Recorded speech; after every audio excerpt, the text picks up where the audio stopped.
You just left the movie theater with your friend after watching a scary movie about killer clowns. As you're driving home, you notice the tire light pressure turns on your gauge. You pull over to the side and notice you have a flat tire. You begin to get paranoid that the killer clowns in the movie you just watched are stalking you since you are stranded in the middle of nowhere.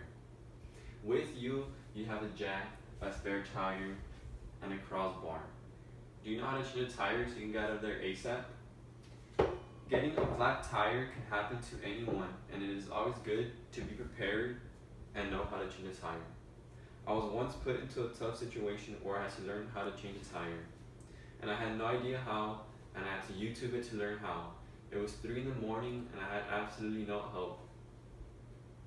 If you're ever put into a situation where you have to change a tire, I want to share with you 3 easy steps on the process of doing so.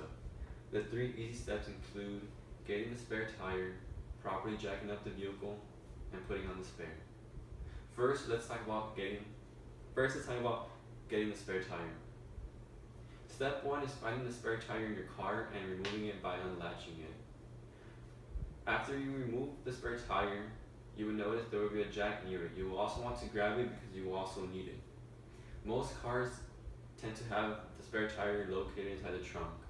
Trucks and SUVs will usually have them underneath the vehicle.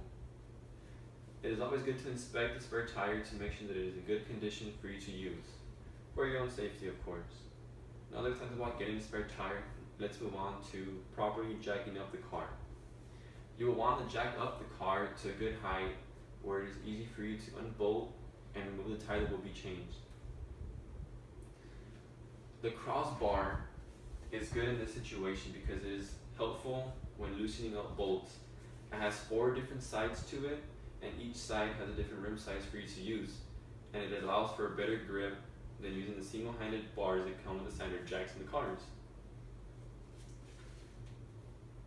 According to 2Car Pros, inspect lifting plate where contact will be made with the jack to make sure that it is free from grease, oil, and dirt, which can cause the jack to slip off and cause damage to your car and to yourself, or both.